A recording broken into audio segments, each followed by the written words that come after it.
So as I was talking about in the last episode, I had these 25-year-old demos of songs that were written for the show Meat Street back then. And I no longer had the multi-tracks, meaning that I didn't have drums on one track, vocals on another track, strings on another track. Everything separated out so that I could mix them all together and make a great mix. All I had was the stereo mixes of the demos. And they were certainly not up to the par that I could do these days. And what am I going to do if I wanted to change something or add something, make it more hard-hitting or get rid of some reverb, things like that. Just bring the mixes up to date. So this was a major problem because if I couldn't figure this one out, I would have 17 songs that were useless. I couldn't do this project. So this was the first thing I had to figure out. And luckily enough, my mastering engineer, Tony Rockliff, came to the rescue. So why don't we go now to Tony's place and see what he has in his bag of tricks. McDonald's delivery service. Double cheeseburger as requested.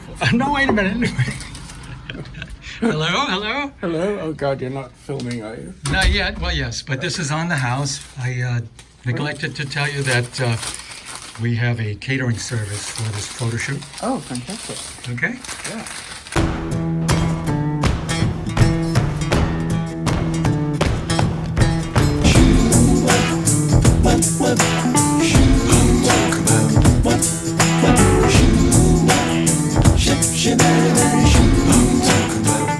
All right, so here we are at Tony's Control Center, and this is Tony Rockliff, and as I explained earlier, As I explained earlier, Tony saved my life when it came to creating the finished product from demos that were 25 years old. So anyway, first thing I want to do is get Tony to just tell you a little bit about who he is, and if it's too long, I'll just edit it out. Continue.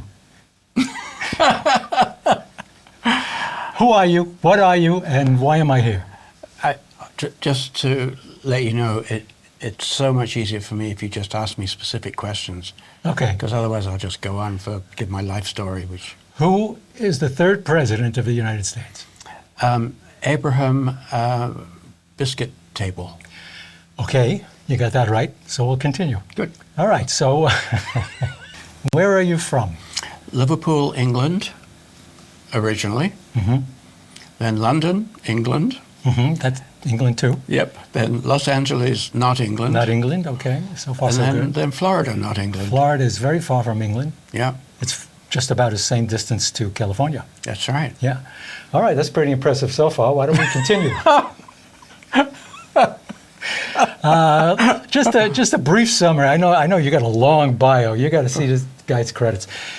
Just a brief summary of what you've done in the music business, starting with maybe Abbey Road.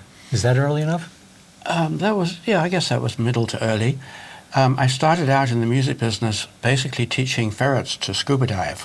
And how did that go? Badly. They hate it. Yeah, I know. They just don't like it at all. They're in the union. That's the problem. Exactly. Yeah, okay. Exactly. No, I started in London. Actually, I was in a band, and we spent 6 months in Beirut during... This is going to be long, folks. during the war, which started the night we arrived.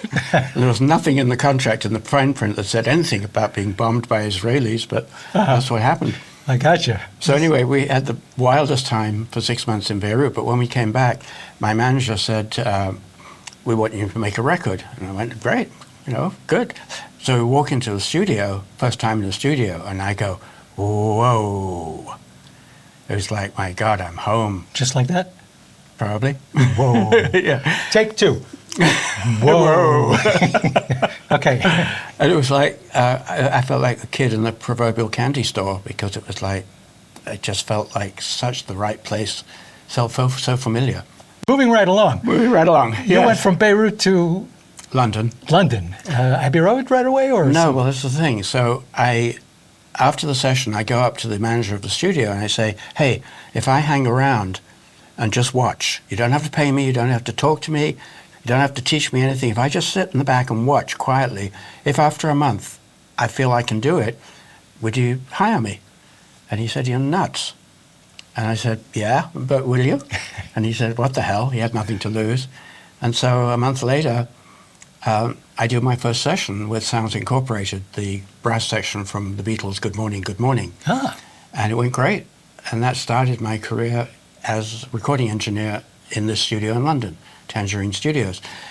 As I started to do more work for more people, like Uriah Heep, we did at Tangerine, but Ken Hensley, the lead guitarist and lead singer, said, we want to mix it at Abbey Road. So I said, great. So I go to Abbey Road, and I'm in Studio 1. Paul McCartney is next door in Studio 2 working with Wings. And my tape operator, T-Boy, is Alan Parsons when he was 19. Now, Ken had basically tasked me with making the loudest record that had ever been made at that time.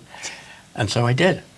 And unfortunately, we forgot to tell the guys at Abbey Road and how the main console in Abbey Road, the main control room works, is they have this big console we're working on. Alan is over there with the tape machine, the multi-track tape machine, and then off to the side is an alcove with this kind of 60, 70-year-old guy with headphones and a white lab coat.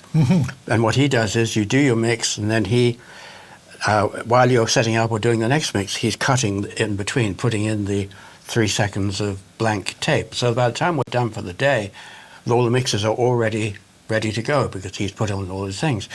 So Alan presses play, and there's a strangled scream from the side of the room. Headphones go flying across the room because nobody told this poor guy that it was the loudest record ever made.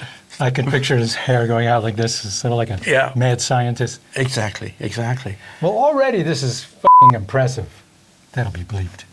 The word impressive, you're going to remove the word impressive. Yes, I have to always bleep that. Since, we only have the studio for 10 hours, how about we move along to the next impressive part of your career? I went back to Hollywood and set up my own studio, Classic Sound, and did actually recorded a lot of Motown people there, as well as a lot of non-Motown people, and worked with some amazing people, like also in England. I was very, very lucky. I worked with, Cat Stevens and all sorts of people that were awesome to work with. But I think we're impressed enough. Good. I'd like to move on. Good. Yeah. Thank goodness. Because frankly, I was beginning to glaze over, It's just... Me too. Okay. We could add stuff later in case you come up with something new that you hadn't thought of. Oh, there's so much more. But yeah, I know. But I'll send them to your website, and you probably have your whole life story there. Sure. Okay, we can insert that. Right there.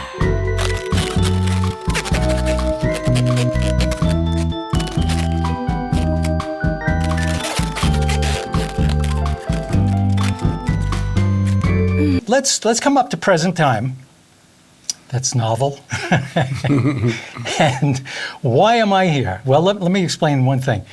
Once I moved to Florida, I met Tony and got him to be the mastering engineer for my recordings. And I think was the first thing you did for me, was that Unhinged, or did we do something earlier? I don't remember. I think we've done 3 or 4 projects. Blanked out. Anyway, he did Unhinged, which is my album you can check out. We'll see a little bit, something over here which tells you the way to go. I like telling people where to go. And he did my single, what's the name of that single? Something about Shanghai. Oh, Shanghai. A message. Message to from Shanghai. Message from Shanghai, not easy to say. And the other one before it. You Have the Right. It's about human rights. That was great, by the way, and the soundtrack and the animation won some awards at film festivals. Thank you for that. So I'm going to show you some of the things that Tony had to do to make these tracks from 25 years ago, actually usable, so I can make finished product out of them. Because I no longer had the multi-tracks, so I couldn't do any new mixing or add any parts or take away any parts. So why don't you show us one of the things you did to take the stereo, not master, it was a demo, but to take the stereo mix that I had 25 years ago and separated it so I could actually have it on separate tracks, drums on one track, vocals on another track, and then I could actually mix it and finish it. Why don't you go ahead and give a little demo? Sure. So Tony is now going to show you the very first thing we had to do to make these demo tapes. I keep saying tapes, they're not tapes anymore. These demo digits usable for a final product. So go ahead and do your thing. All right, so what we do is, first of all, we put the song in its original stereo form into this program, or I've got a number of different programs I use, but the primary one. And once we've done some magic, we can, let me see if I can, yeah, we can separate stuff. So originally what we were seeing here was everything, all the instruments. But if we just wanted to see out here just the drums, that's the drums, that's the bass, that's the vocals. So we can separate all these things out, and I'll demonstrate. First I'll play a little bit of the whole thing.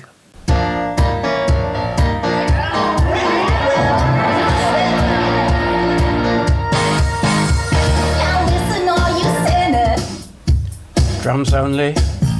So let's say we got the drums and the bass, we can actually just change the volume like 25 years later of the individual instruments.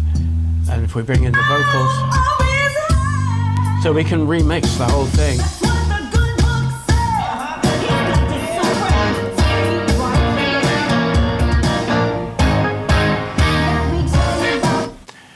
So that's a quick demo of unmixing, but there's a problem that happens when you take out all the different instruments.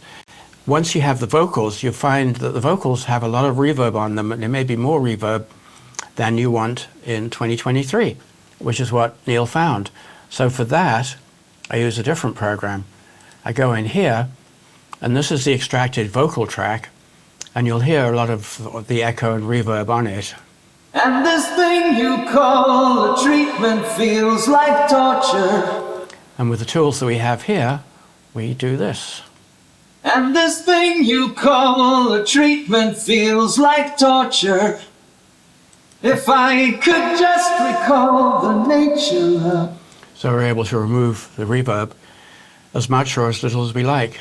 And those are the main things that we did on Neal's album, so that he could mix the individual tracks, add new tracks, remove tracks, and bring it up to 2023.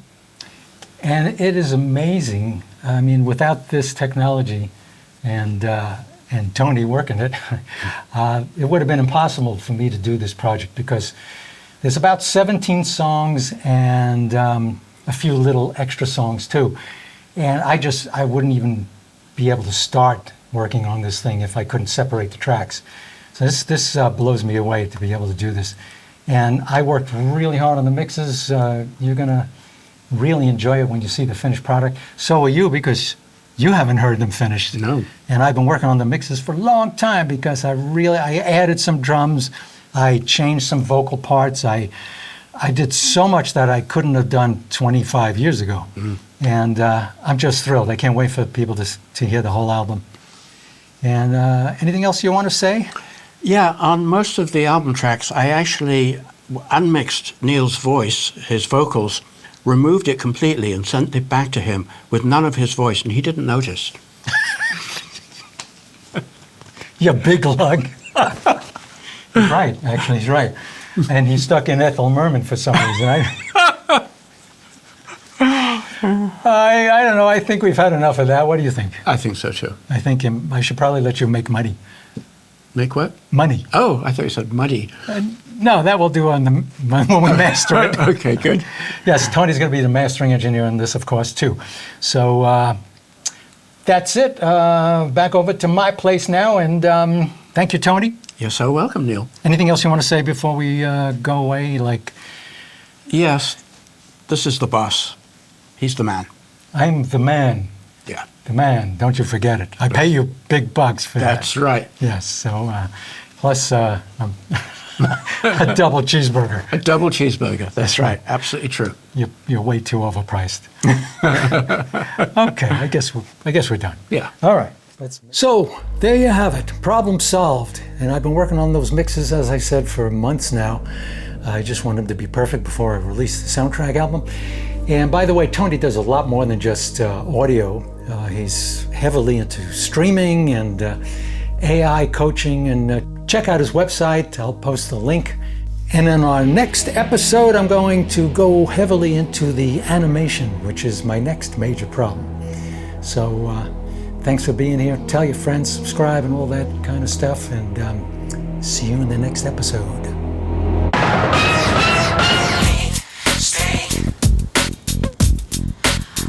And psychologists say it won't be long before they find the genes responsible for all of mankind's various behaviors. There's a gene for criminal behavior, another for intelligence, and one that predisposes someone to insanity. The experts say that one day they will be able to look at a newborn child and predict whether or not he'll be the next Einstein or a mass murderer. I suppose that way they could lock up the little bastards before they get the chance to commit the crime. Sounds like useful information. I'll say. 4 pipe bombs and a book on how to kill people were found.